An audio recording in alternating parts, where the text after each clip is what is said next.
Break के बाद आपका फिर से आपका स्वागत है। हम लोग चर्चा कर रहे हैं कि शेयर बाजार का मौजूदा संकेत क्या इशारे कर रहा है और निवेशकों को क्या कुछ करना चाहिए। ब्रेक पे जाने से पहले काफ़ी दिलचस्प चर्चा हो रही थी कि एफआईज आखिर क्यों बेच के जा रहे हैं और बुद्धिमत्ता दिखा रहे हैं या फिर बुद्धिमत्ता का इंतजार है। अनुराग सिंह साहब ने कहा कि बुद्धिमत्ता दिखा रहे हैं, बेच करके जा रहे हैं। इस पर मैं गौरांग शाह साहब आपका रिएक्शन लूंगा, लेकिन जसप्रीत जी काफ़ी देर से शांत होकर सुन रहे हैं सारे इस चर्चा को। जसप्रीत जी, आप एफआईज के इस चाल को रीड कर पा रहे हैं क्या?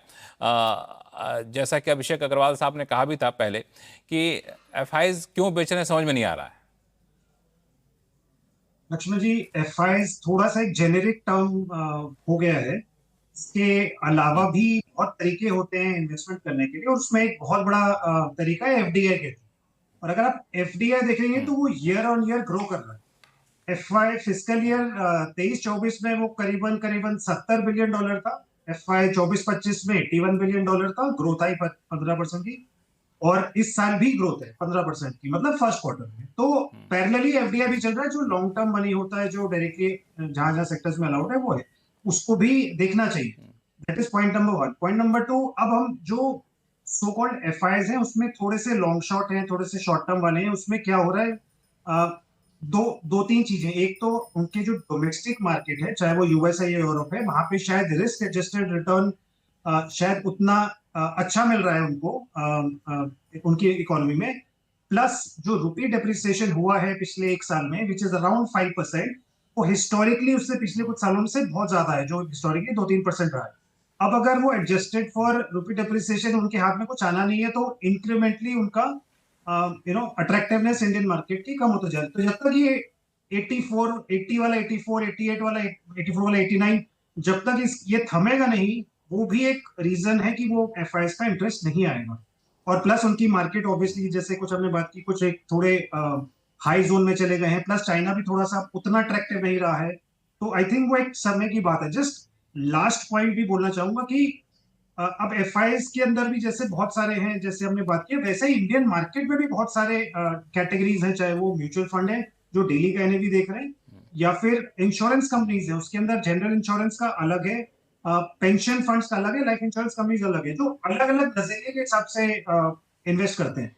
तो हम लोग ने थोड़ा सा बकेटिंग ज्यादा कर दी है एफआईएस की, जो जो जिसे कहते हैं ना कि शॉर्ट टर्म हम ज्यादा जो देख रहे हैं। जो एंकर एलोकेशन की बात हो रही है, आईपीओ की भी बात हो रही है, वो हम ज्यादा उन उन इन्वेस्टर्स की बात कर रहे हैं जो जो थोड़े से शॉर्ट टर्म ओरिएंटेड है। बट अगर आप लॉन्ग टर्म ओरिएंटेड मनी देखेंगे, जो which is around the private equity, वो पैसा अभी भी आ रहा है उसको। बस आ रहा है। और जस्ट जस्ट लास्टली अक्टूबर के महीने में एक अच्छा मिक्स हो गया था कि अक्टूबर में करीबन जो भी जितने भी दिन थे, 22 दिन वर्किंग डे थे, 21 से 11 दिन पॉजिटिव था और 10 दिन नेगेटिव था। तो वो एक अच्छा संतुलन बन गया था। नवंबर हाउएवर वो उतना अगेन स्टार्ट अच्छी नहीं रही है। मैं डेली के वो फ्लोज की बात कर रहा हूँ।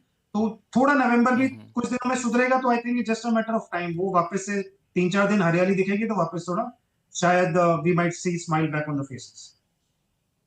गौरांग शाह साहब, आखिरी सवाल एफआईएस को लेकर आपके पास आऊंगा। दो चीज़ें जो कहीं अनुराग सिंह साहब ने काफ़ी इंपॉर्टेंट था कि आपने जो कहा था कि कब बुद्धिमत्ता आएगी तो करेंगे, उनको बेचने बुद्धिमत्ता दिख रही है। और दूसरा कि एफआईएस को खामखा आप लोग बदनाम कर रहे हैं, बेच तो कोई और रहा है। एफआईएस तो बड़ा छोटा सा हिस्सा है। अभी हम कौन होते हैं किसी के ऊपर दोष डालने वाले, लक्ष्मण भाई? जिसको जो देखो, मैं आखिर में एक ही बात करूंगा। हम संबोधित करना चाहते हैं आम निवेशक, और मेरे ख्याल से पिछले बार भी हमने ये चर्चा की थी एफआई को लेकर के, और मैंने एक बात सभी के सामने रखी थी। एफआई आपको फोन करके नहीं बताएगा कि मैं खरीद रहा हूं या बेच रहा हूं। उसको जो खरीदना है और जो बेचना है वो हो जाने के पश्चात देर को या दूसरे दिन सुबह आपको पता चलता है। तो अगर आप अपना निर्णय निवेश का उनकी जो कार्य है वो करते हैं, उस पर निर्भर है, तो आप कभी सक्षम और यशस्वी निवेशक नहीं बन पाए।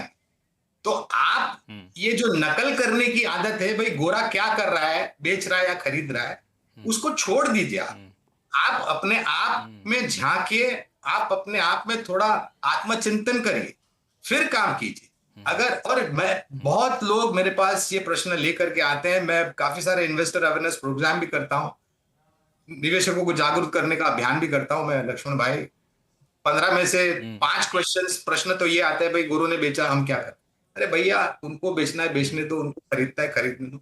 आप अपना कार्य करिए ना, आप किसकी नकल करने जाएंगे? वही सवाल लेकर के गौरांग शाह साहब आपके पास भी आना ही चाह रहा था कि छोड़ दिए, एफआई बेच रहे हैं, खरीद रहे हैं, हमें छोड़ दीजिए। हम क्या एक क्या आम मिलेगा निवेशक लक्ष्मण हैं, भाई? हमें बताइए, हमें ये बताइए, आम निवेशक हैं, कुछ पैसा लगाना चाहते हैं पैसा बनाने के लिए, तो अभी कहाँ आपको मौके दिख रहे हैं? तो ये मेरे ख्याल से आज जो महानुभाव मंच पर बैठे थे, पिछले बार जब आईटी क्षेत्र की हम चर्चा कर रहे थे, मेरे ख्याल से कुछ महानुभाव थे उस कार्यक्रम में। आईटी क्षेत्र ने जो नतीजे आए दूसरी तिमाही के, काफी लोगों ने मरणोपरांत लेख लिख लिया था, मैंने ये टिप्पणी भी करी थी, आपको याद हो तो लक्ष्मण भाई। और जो नतीजे आए दूसरी तिमाही के, मेरे ख्याल से इसमें निराशा की झलक तो नहीं देखने मिली, केवल एक दो कंपनी, विप्रो जैसी कंपनियों में थोड़ी बहुत निराशा देखने मिली। हाँ, लेकिन प्राथमिकता किसको देनी चाहिए, आपका प्रश्न का उत्तर अब देने का प्रयास करता हूं। 5 या 6 क्षेत्र है जो हमने आकलन करके शॉर्टलिस्ट किए हुए। वित्तीय क्षेत्र जहां पर सरकारी बैंक, निजी क्षेत्र की बैंक और मजबूत एनबीएफसी, रक्षा क्षेत्र, शेयर बाजार से जुड़ी हुई कंपनियां, capital goods, engineering, cement, autos और खपत। लोगों को यह लग रहा था कि 22 सितंबर को जब घोषणा की गई नया उतार जीएसटी 2.0 की, तो लोग ये आकलन लगा रहे थे कि 23 सितंबर से एफएमसीजी कंपनियों के जो आय के आंकड़े हैं और जो शुद्ध मुनाफे के आंकड़े हैं वो 1.5-2 गुना बढ़ जाएंगे। ऐसा नहीं होता है। अक्टूबर नवंबर से अब ये प्रयास शुरू हुआ है। आगे जाकर के आने भविष्य में जो जीएसटी का बदलाव हुआ है, परिवर्तन हुआ, उसका सकारात्मक असर आएगी, डिस्क्रिशनरी नॉन डिस्क्रिशनरी दोनों में ही। तो ये क्षेत्र भी अच्छा लगता है। तो ये कुछ 5-6 क्षेत्र है जहां पर दिग्गजों से शुरुआत करके कुछ चुनिंदा मझौली कंपनियों पर निवेश की राय है। बिल्कुल, कुछ चुनिंदा मझौली कंपनियों पर आया। अभिषेक अग्रवाल साहब, पिछले दिनों हमने देखा कि मिड कैप, स्मॉल कैप, इन सब में अच्छी खासी बिकवाली देखने को मिली, तो वहाँ पे अब कोई आपकी राय बदली है या फिर पहले जैसी ही है?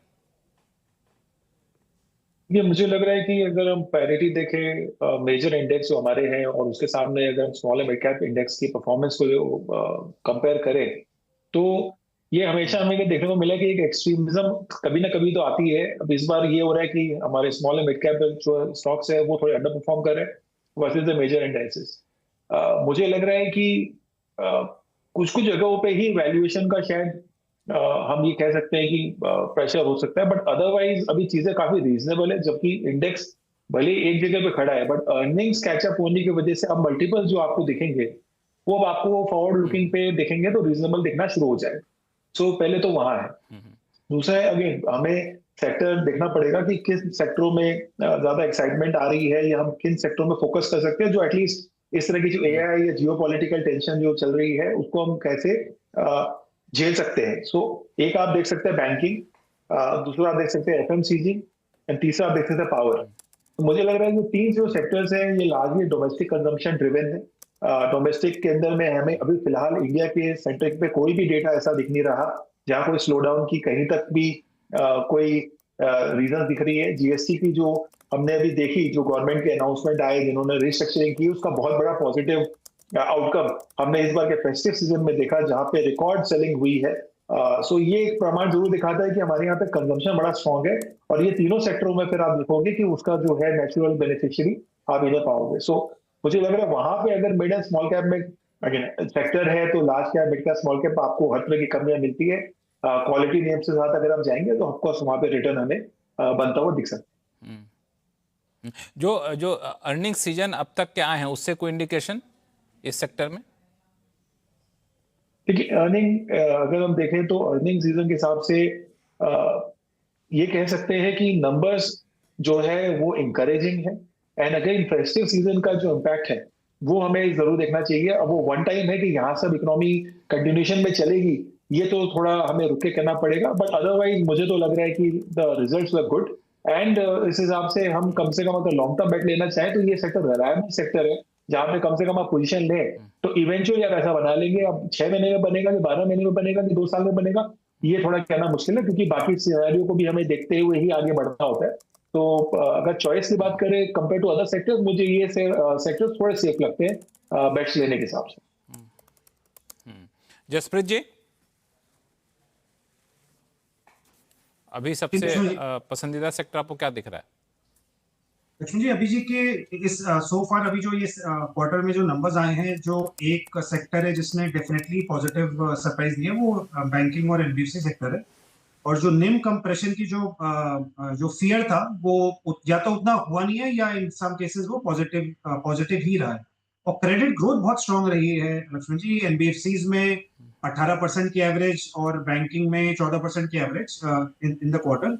और जो एसेट क्वालिटी डिटोरेशन है वो भी उतना नहीं रहा है, कहीं कहीं केसेस में इनफैक्ट इंप्रूव हुआ है। तो बैंकिंग फाइनेंशियल सर्विसेज डेफिनेटली एक सेक्टर है जिसने पॉजिटिवली सरप्राइज किए। और अगर आप उसको प्राइस वॉल्यूम एक्शन डेटा भी देखेंगे तो उधर भी काफी पॉजिटिव ट्रेंड्स निकल के आ रहे हैं। और दूसरा डेफिनेटली डेफिनेटली वो कंजम्पशन है, उसमें थोड़ा बहुत पॉजिटिविटी है, बट ज्यादा एक्सपेक्टेशन है, क्योंकि ये करंट क्वार्टर में जिस हिसाब से इस बार ग्राउंड रियलिटी पे हम जो सुन रहे हैं, ऑटो डेटा को लेके, कंजम्पशन डेटा, ज्वेलरी, रिटेल, वो करंट क्वार्टर बहुत स्ट्रांग रहने की उम्मीद है। और ये सिर्फ दिवाली का नहीं है, ये उम्मीद की जा रही है कि नवंबर दिसंबर में भी वो जो फेस्टिवल का जो रहा record sales, specially auto side में, वो कंटिन्यू रहेगा। तो क्वार्टर 3 के जो नंबर्स हैं, तीसरे क्वार्टर की तिमाही के नंबर जो हैं, वो बहुत पॉजिटिव रहने की उम्मीद की जा रही है। तो I think banking and consumption top two बहुत क्लियर। बैंकिंग और कंजम्पशन, अनुराग जी आप इन दोनों पे क्या व्यू रखते हैं, या फिर आप कोई देखिए, तीसरा कहीं वेन्यू देख रहे हैं?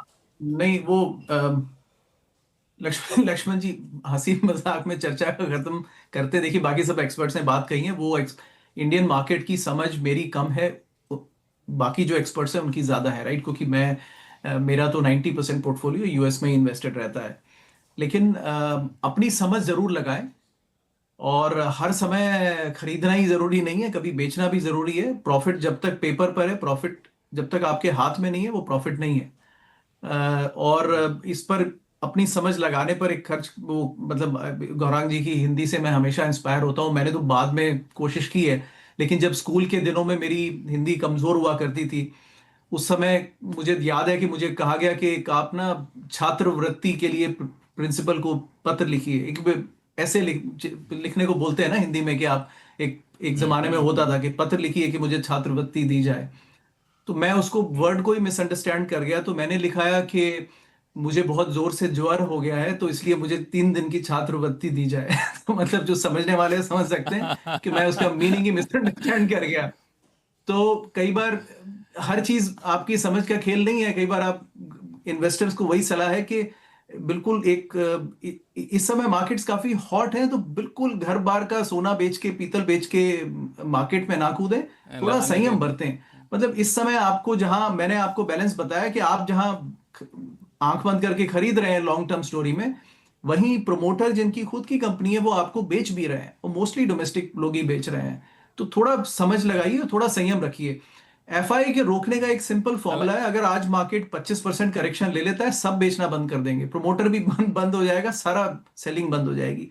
तो ये मार्केट का खेल है लक्ष्मण जी, तो अपनी समझ लगाएं, दिखावा में अपनी ना समझ जाए। लगाएं। बिल्कुल, ये तो हम लोग का स्टैंडर्ड डिस्क्लोजर होता है। चूंकि आपने हिंदी की बात की, तो गौरांग शाह साहब से एक सवाल पूछने का मन कर गया। गौरांग शाह साहब, कभी आपने सोचा है क्या कि पूरे शेयर मार्केट को अगर हमें हिंदी में एक्सप्लेन करना पड़े, शुद्ध हिंदी में, तो हम लोग कर सकते हैं कि नहीं?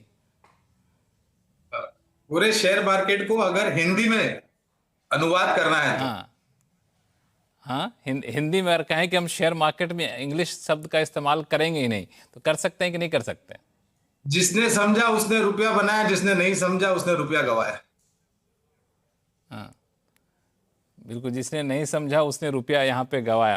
तो अभिषेक अग्रवाल साहब, लास्ट में एक चीज़ें जो अभी अनुराग सिंह साहब कह रहे थे कि हमेशा खरीदना ही ज़रूरी नहीं है, बेचना है। फिर कहें कि एक तरह रुक जाए, नहीं आपको समझ में आ रहा है तो रुक जाए, तो रुकने वाली स्थिति अभी आई है कि आपको क्या लग रहा है? क्योंकि मैं ये सवाल इसलिए पूछ रहा हूँ, चूंकि अनुराग सिंह साहब बेसिकली यूएस में बैठे हैं, उनका 90% पोर्टफोलियो वहाँ होता है। वहाँ पे देखिए काफ़ी कितने दिन हो गए अनुराग जी वहाँ पे सरकार बंद ही हुए? हाँ, 35 दिन हो गए हैं। वो ठीक है, वो चलता रहता है, वो यहाँ का थिएट्रिक्स है। हाँ, इसमें कोई इतना वो नहीं है। 35 दिन वहाँ पे हो गए, सरकार वहाँ पे कह सकते हैं कि बंद है वहाँ पे। और मैं कहीं पढ़ रहा था कुछ फ्लाइट कोई बंद करने की नौबत आ सकती है। इन सब का असर वो रहेगा, 10% चिंता कम करें हम लोग, अभिषेक जी? देखिए, मैं अनुराग की बात से बिल्कुल सहमत हूँ कि जिसको जो समझ में आता है उसको वही करना चाहिए, और जिसको जो ज्योग्राफी समझ में आती है उसको अपने व्यूज भी वहीं तक रखने चाहिए, क्योंकि यहाँ से बैठ के तो हमेशा ग्रास दूसरी तरफ से ग्रीनरी दिखती है। अब यहाँ की बात करें तो सोना चांदी तो कोई बेच ही नहीं रहा, मेरे हिसाब से तो ऑल टाइम हाई पे जाके आ चुके हैं। तो ईटीएफ भी नए नए आते हैं, और डोमेस्टिक में तो हर साल ही हम रिकॉर्ड बनाते हैं। एटलीस्ट इंडियन मार्केट में तो मुझे तो याद भी नहीं कि आज तक किसी ने सोना बेचा है या सिल्वर बेचा। आप अपने वाइफ को एक बार बोल के देखिए, आपको पता चल जाएगा कि बेचना किसको कहते हैं। और रही बात मार्केट की, तो मुझे तो अभी तक फिलहाल ऐसी कोई भी सेलिंग नहीं दिख रही है जो कंसर्निंग है। और जो सेलिंग आ रही है वो जहां से आ रही है उनके अपने खुद के रैशनल हो सकते हैं, बट उस रैशनल से क्या हमारा मार्केट ड्रिवन है फिलहाल लास्ट 12 महीने के ट्रेंड में नहीं दिख रहा है, and that is what I would take it as a big positive. Yes, एक बात जरूर है कि हर बार खरीद कर ही आप पैसा बना लेंगे ऐसा नहीं होता, खरीदने के बाद बेचना भी पड़ता है, और हेल्दी प्रॉफिट बुकिंग किसी भी मार्केट के बेसिक प्रिंसिपल है। सो अगर आज इंडियन डोमेस्टिक मार्केट में प्रमोटर अगर थोड़ा बेच के जा रहे हैं या कोई भी बेच के जा रहा है, अगर रिटेल भी बेच के जा रहा है, तो उसमें कोई गलती नहीं है, बल्कि लिक्विडिटी इतनी मार्केट में रोबस्ट है कि ये सब चीज हो रही है। मुझे लग रहा है कि हमें उसको उस तरफ से देखना चाहिए, रादर देन कि हम एक साइडेड नैरेटिव बनाए कि ये टोटली नेगेटिव है। सो अगेन सब्जेक्टिव है, जेनरिक नहीं कह सकते। जेनरिक नहीं कह सकते, और ये ठीक है, ये मार्केट का एक कह सकते हैं कि न्यू नॉर्मल जैसा हो गया। इतनी लिक्विडिटी है कि लोग खरीदेंगे, कोई बेच रहा होगा, तो इसको लेकर के अपना मन ना बनाए। एक आप खुद रिसर्च करें, खुद देखें, आपकी जो समझ बेहतर हो वैसा ही करिए। आप सही मेहमानों का बहुत बहुत धन्यवाद हमारे लिए समय निकालने के लिए। आवाज़ अड्डा में फिलहाल इतना ही। देखते रहिए CNBC आवाज़। नमस्कार।